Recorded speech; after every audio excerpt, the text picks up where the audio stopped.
The Most High is looking for something.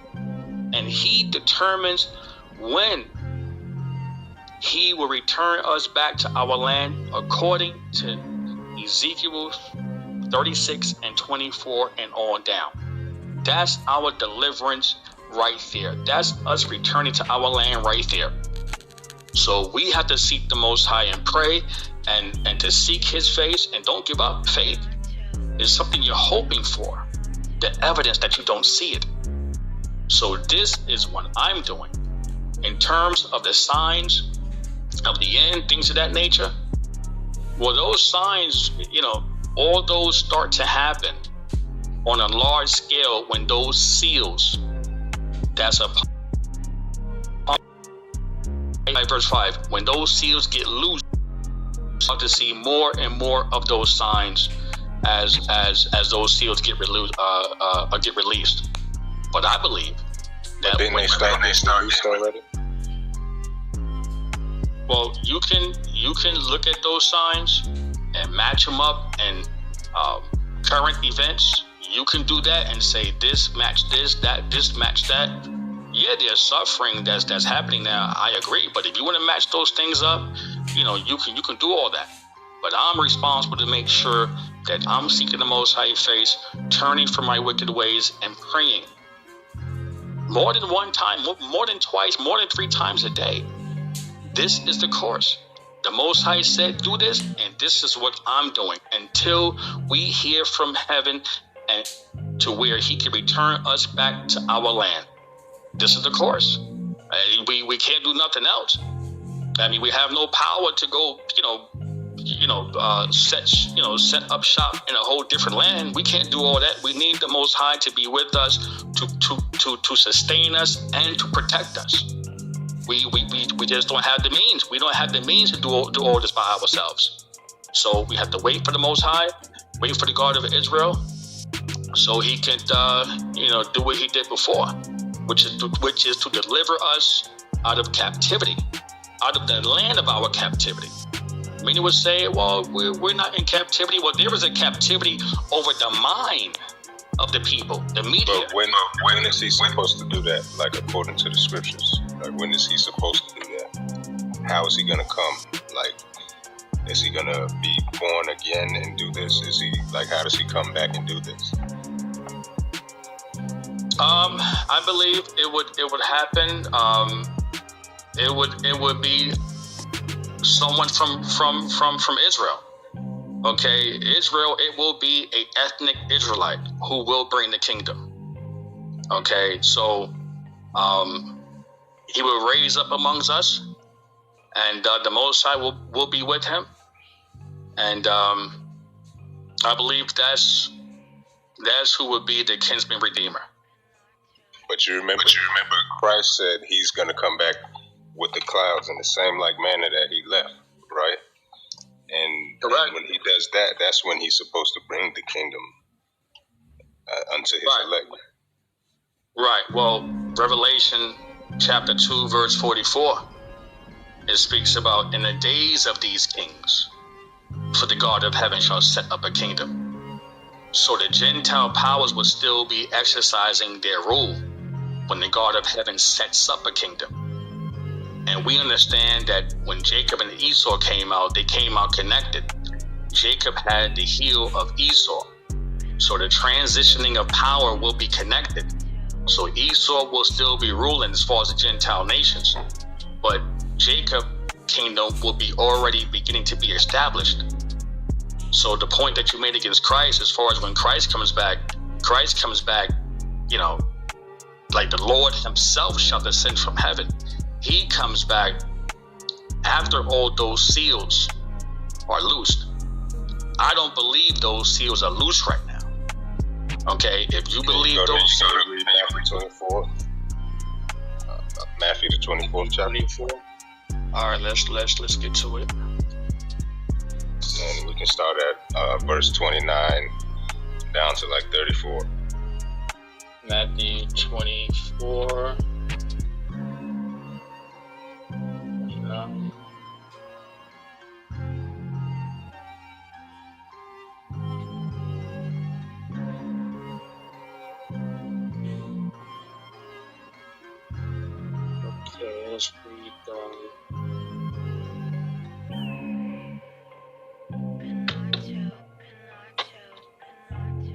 All right, so Matthew 24, we can start from verse 29. Yes. All right. Immediately after the tribulation of those days, shall the sun be darkened, and the moon shall not give her light, and the stars shall fall from heaven, and the powers of the heaven shall be shaken. And then shall appear the sign of the Son of Man in heaven, and then shall the tribes of the earth mourn, and they shall see the Son of Man coming in the clouds of heaven with power and great glory. And he shall send his angels with the great sound of a trumpet, and they shall gather together his elect from the four winds, from one end of the heaven to the other, to learn a parable of the fig tree. When his branch is yet tender and putteth forth leaves, you know that summer is nigh. So likewise, ye, when you shall see all these things, know that it is near, even at the doors. Really I say unto you, a generation shall not pass until all these things are fulfilled. Heaven and earth shall pass away, but my words shall not pass away. So pretty much that, what generation is he talking about right there in that scripture? Well, I heard people say the generation was as far as those who were there at that particular time, but I believe the generation that will be in question at that particular time will not pass away until all those things are fulfilled. So let me ask you this then. When it says all these things, what things is he talking about be fulfilled? What things? He said till all these be fulfilled. Do you know what things he's talking about? Yeah, let me just get to that verse again so I can get that context. All these. Did you know what verse that was when it said all things? That was verse 34. 34, okay. Yeah, really I say unto you, this a generation shall not pass till all these things be fulfilled. Right, so I know everything from what we just read, from 29. I believe, and even if we go up even more, if there's more information up there, yeah, well, this, I see all those things all within the context of what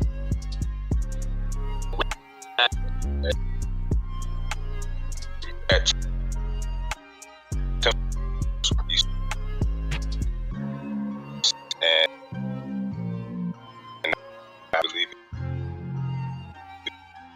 it left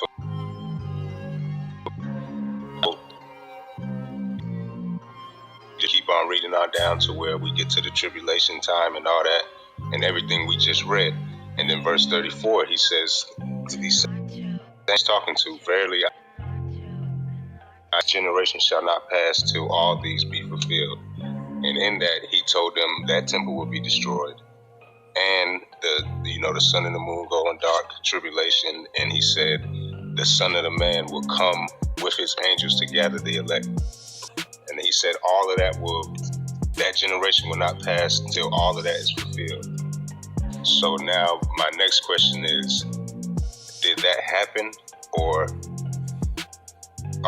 can we say that was another generation? Because we know that the temple is not there anymore, so that's a part of all these things. So did he come back and gather his elect too, or did that part happen in a different generation? I mean, everything here. I mean, if this is in reference to the temple in 70 AD, okay, we understand that temple was destroyed. Yeah, okay. Let me see. Again, Christ, I believe that he is speaking. Again, he is speaking about multiple times. I think he is prophesying information concerning them who were right there with him, and just prophesying with situations and years to come. Because where we went to, where it says, the sun shall be darkened. Okay, the powers of heaven shall be shaken. Obviously, that didn't take place then when he was speaking to them. So I just think that he was prophesying and multiple, to speak about a 70 AD and on down to our time right now, coming down towards the end. Unless you believe that we're in Christ's kingdom right now, I don't believe this is Christ's kingdom right now. Okay, I don't believe this. I don't. I read this and seen him say that all these things will be fulfilled, and some of it happened, not all of it. And I could either take one or two things from this: that he either came and gathered his elect, and everyone in the world here has nothing to do with this, or it's just not true. And upon further research of the New Testament, you will see that the second one is the correct answer. Because, like even you said he was from the tribe of Judah. Now, how can we find out? Where can we go to see that he comes from the tribe of Judah to the line of David? Right. You see, and this is great. Yeah, and this is great. So, are you only Torah? Or are you only Torah? Tanakh only, yeah. Okay, only Tanakh. Okay, great. Okay, good. Okay, great. So this is excellent. Okay, because I have more information concerning this situation. This is why I brought up the kinsman redeemer. It's been discussions as far as is Christ, is Joseph, and Joseph Christ's father, and I don't see where from a physical standpoint he is. Okay, not the father and the seed of David not pass on. Like how can that be? Believe that the seed can pass. I don't believe artificial insemination. I don't believe that's how Christ became, David's seed. All right. So, but the New Testament is true, and the only way it will make sense is that the kinsman redeemer will be David's seed, but it will be Christ that's within him. That's the only way. That's the only way.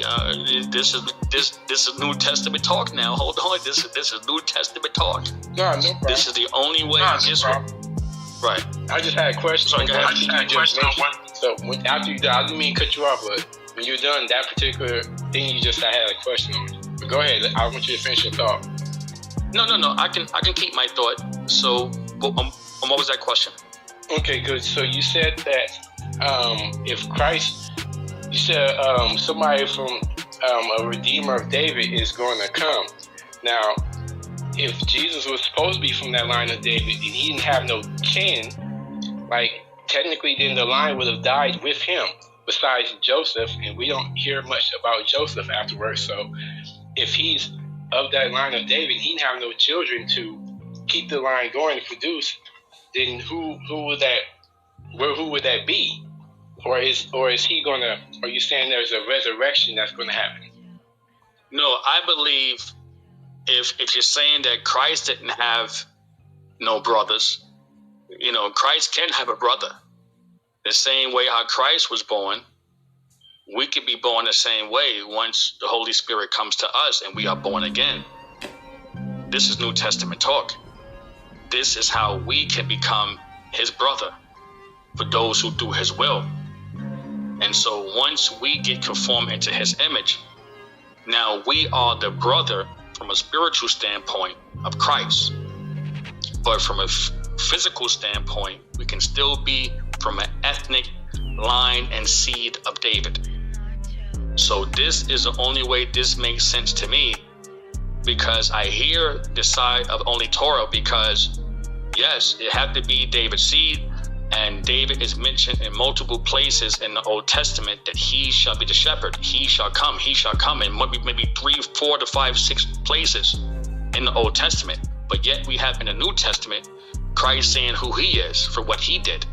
So we must take both and try to make it make sense. So my understanding is that a kinsman redeemer, a brother of Christ, okay, And only the Most High can determine that. Only the Most High can determine that, okay? And when the Most High determine that, our deliverance will be.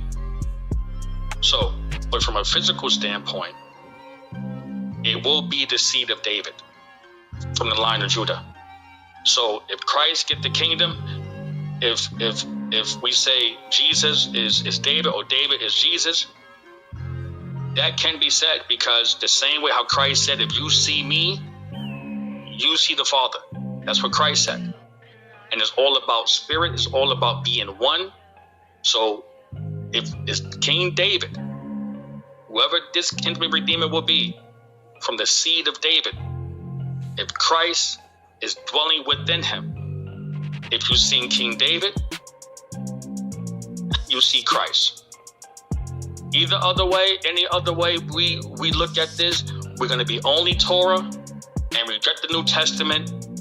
And that's not what I want to do. I want to try to accept both Old Testament Tanakh and New Testament. And who we waiting for? We waiting for a kinsman redeemer. This is why those seals in Revelation 5 verse 5. You know, so I believe in the New Testament. I believe in these prophecies, and we still sitting here in captivity. Like, you know, if we believe that King David would be resurrected, I mean, but Christ must do that. How can we be waiting on him when he said that he was coming in that generation that he was speaking to back then? And even when you go to Matthew 16, he tells those same disciples that he says some of y'all standing here will be alive in that day when he returns and brings the kingdom. He said it. He said some of y'all standing here will not taste death until that happens. That further lets you know that he's talking to that exact generation. All right. Well, look, I mean, you know, I believe, you know, for what he told them, okay, what he meant by what he said. I believe, again, he was speaking about, I would have to check the wording where he said, some of you sitting here. Go to Matthew 16, okay. Matthew 16, and you can read the last three verses. All right, we can take care of that. But just on record, I believe he was speaking from a prophetic standpoint then and also in our time right now. It's prophetic. I'm glad you said that, because when you say things like that, that gives us more of a mind to think the way you're thinking. So now we can take that and apply it to what we're reading and think of it the way you just said it. Let's look at it and see if this can be a prophetic speaking some type of way. All right, so you say Matthew, what was that, chapter and verse? 16. You can go to, I think that's like the last 4 verses. 16. Yeah, I think 48 is the point. Let me double check. But yeah. Okay. All right. Oh, I'm in. All right. Let's go. 28, I'm sorry, is the main point, but I'm not sure where Yashmai wants you to start at. All right. So verse 16. All right, let's chapter 16. Matthew chapter 16. 16, yeah. Verse 48. No, 28 was the point, but let me. Sorry, I'm trying to pull it up too. Driving. Take your time. You can, if you want. Start at 24. Yeah, 24. Yeah, you start at 24. Okay. Let's see, we're in the right place. 16 verse. All right, 24. All right. If any man will come after me, let him deny himself and take up his cross and follow me. For whosoever will save his life shall lose it, and whosoever will lose his life for my name's sake shall find it. A man and lose his own soul for the Son, glory of his Father with his angels, and then he shall reward every man according to his works. 28. Verily I say unto you, there be some standing here which shall not taste of death till they see the Son of Man coming in his kingdom. Okay. So, yeah, like I said, can we agree that was the same thing going on in Matthew? Him and his angels coming with the kingdom. Matthew 24. I mean, yeah. Well, is because some of that information, I believe, in 24, because it speaks about he shall gather up his elect from his kingdom. And that may be talk of the, during the 1,000-year reign, because when his kingdom is over, the Father takes the kingdom over from there. So some of that information is involving how it will be, okay, during the 1,000-year reign towards the end, okay? So I have to properly separate this and see, because again, is our time right now, like when Christ come back, again, we'll see, I'm coming from a New Testament standpoint. I'm coming from the understanding of the New Testament. You guys are not. So this is where the confliction just may be. I'm trying to explain the New Testament, but if you're trying to deny the New Testament, then I think, we're just going back and forth here. So, we're just reading the New Testament and seeing exactly what it say. That's all we're doing right now. Because so far we read Matthew 24, and he told us a lot of things would happen, and then he said, verily I say unto you, this generation shall not pass till all these things be fulfilled. So now when we go to 16, he's saying, some of you standing here will not taste death until he comes and brings the kingdom, pretty much, for following him, for taking up your cross and following him. Right. And that's what my, instructions is right now, as far as where I'm at right now. Okay, which is to deny myself, take up my cross, and follow after him. No one can come to him except the Father draw them. So if we want the Father to draw us to him, we have to seek the Father. Turn from our ways, things of that nature. Okay, but in terms of what you said, what's that? I said that sounds a bit confusing, because you said that we have to seek the Father, but then if we got to seek the Father, then we got to go through him to seek the Father. Right. Well, see, again, if you guys, you guys may reject the Son too. This is what your position is. Okay, this is what you want to do. I know what I need to do. Okay, what the instructions tell me. All right. The New Testament says that Christ himself said, no one can come to me except the Father draw them. Okay, so it's all about the Most High. It's all about the Father. So when we seek the Father, turn from our ways, seek him and pray, okay, the Father draws us to his Son. That's how it is. So I get that information. So I have to turn from my ways, seek him, take up my cross, deny myself. Okay, it's not what I want. I can't be all up in this world doing what I want to do. I have to follow the instructions, deny myself, and seek the Father so he can draw me to his Son. And once this takes place, I believe the establishing of the kingdom of Israel will come to be. All right. So from your vantage point, you guys may not want to accept the New Testament. But I'm trying to get understanding to see like what's going on, like while we still in captivity. So I'm trying to work all this stuff out. Yeah, like I see what you see in the Old Testament, correct? But I see what I see in the New Testament, and I'm trying to work this out to get to see what we have to do. Like, what's the remedy to get this done? Okay, so verse 28, where it says, "Really I say unto you, there be some standing here which shall not taste of death till they see the Son of Man coming in his kingdom."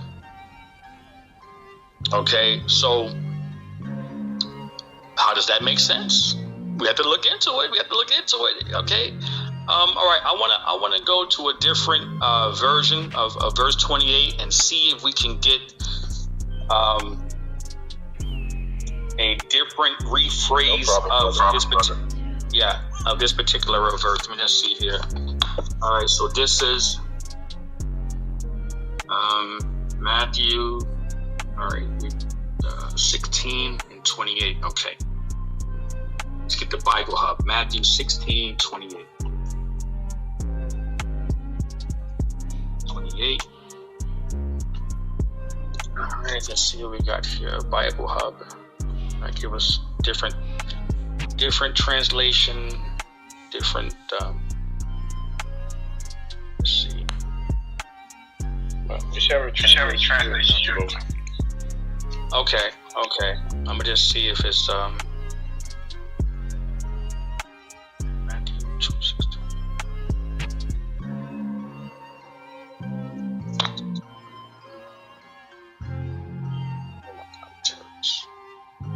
I need the regular Bible Hub, no commentaries.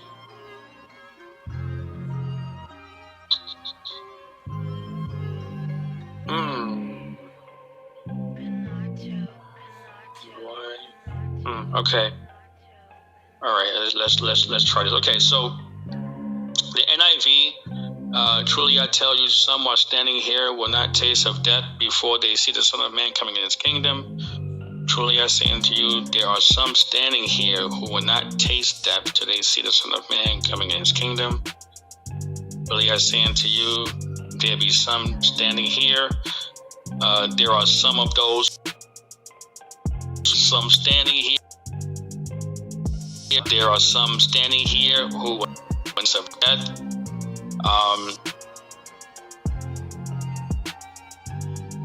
Well, these verses right here,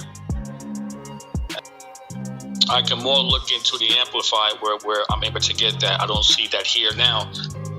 So how do we understand that? We have to understand that exactly what this is saying. Those who were there will not taste of death till they see the Son of Man coming in His kingdom. Yeah, I would have to look further into it. You're inside the Matrix, so what was that? Yeah, he was inside the Matrix. I was saying, can you read up so we can verify who he's talking to, who he's saying, some of you standing here? Okay, all right, so let's go back. I mean, those who were standing there were those who were standing there. They were who was there. If it was just believers, people He was speaking to, just ordinary people, or was He speaking to His disciples? But He was speaking to those. I mean, I guess your case in point is that, because the way I would have to see it is that, He said what He said, and what He meant what He said is true because it was spoken. But we just trying to get the understanding to see exactly what He was speaking about. All right, let me just. You read verse 24. 24. Yeah, I believe I did. So what was that? What was 24 referencing? Because I'm going back and forth here.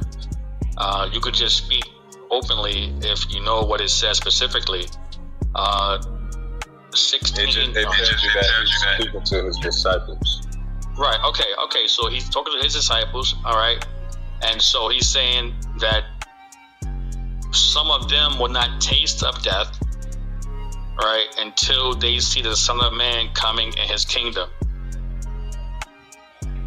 Okay, so He was speaking to His disciples, and let me see, 24.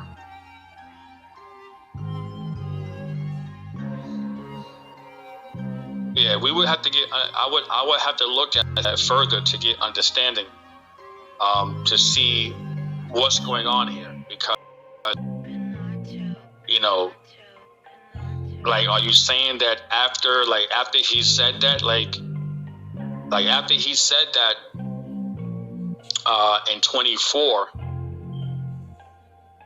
okay, everything else after that, means nothing? Is this your position? Like when Hold Christ was on. You said what? I said that is your position. Are you saying that when he told them that some of them who were standing right there with him will not taste of death until they see the Son of Man coming in his kingdom? So are you saying that when he said that at that particular time to them, are you saying that that generation fulfilled everything and everything after is not correct? Is that your position? No, what I'm saying is he told that generation that they would not pass until all those things be fulfilled. One of them being him coming back with his angels to gather his elect from the four winds of the earth.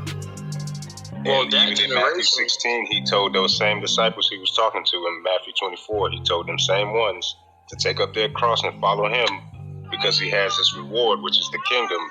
And he said, some of y'all standing here will not taste death until he brings this reward. Right. Okay. So there's two things here right now. You said two things. You took me where it says that some of you who are standing with me right now would not taste of death until you see the Son of Man coming in his kingdom. That was your first premise. Then you said that all these things, okay, a generation will not pass until all these things be fulfilled. So you got two situations going on here. So if you took me to where it says that the disciples who were standing there with him, that they will not taste of death until they see the Son of Man coming in his kingdom, are you saying that when the Son of Man come in his kingdom, that's the end of the world right there?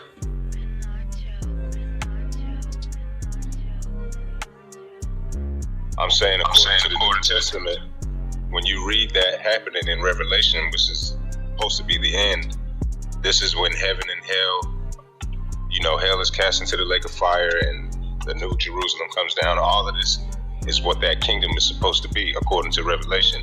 Even when you go to Revelation 5, like you was reading earlier, when it talks about the seals being open, it says he will open, he was a lamb as if it was slain. So this lets you know this was supposed to be right after his death, and he started opening these seals. That's why the temple was so-called rented when he died, and the veil was ripped in half, and then a while after that, the temple was destroyed by Titus. And these was those things that he was speaking of being fulfilled. But in that, he was supposed to come back and gather his elect during that time. But from that information, what I gather is this book, this New Testament, was created for the Jewish people at that time, or the Israelites at that time, to distract them and further push them from the Most High, giving them a false hope to believing in the future, the short future from them at that time. That's why he told them this generation. So a time we're in now, this book wasn't even meant for us. This New Testament wasn't even meant for us, but it's still working to this day. But when you get to a scripture like this, no one can explain it. They can't tell you why this Christ told them these things will happen in their generation. They wouldn't pass until all these things happen. And we see that generation is no longer here anymore. So, right. Well, if when you took me to the heaven, the sun shall be darkened, the moon shall not give light. Matthew 24 and all down the full context. I believe that towards the end times where we are at right now, I believe that this would be where we would see these events takes place as those seals get loosed. Like, this is what I see right now. Israel don't have a kingdom. Where is Israel's kingdom? The New Testament, the Old Testament say those prophecies that Israel will be restored as a nation. So let me. Hold on. So how would King David? Because you asked me, how would King David come to be? Would King David be resurrected, or would King David grow up as a seed and into a whole into a whole man? What's your understanding how the kingdom and nation of Israel that you see in the Old Testament, how do you see that being restored in the condition that we're in right now? When you read Daniel 7 and he goes over the four beasts, he speaks about a fourth beast that is dreadful and, diverse from all the others. And it says that the saints was given to one of the horns of that beast for a time and dividing the times until the Most High came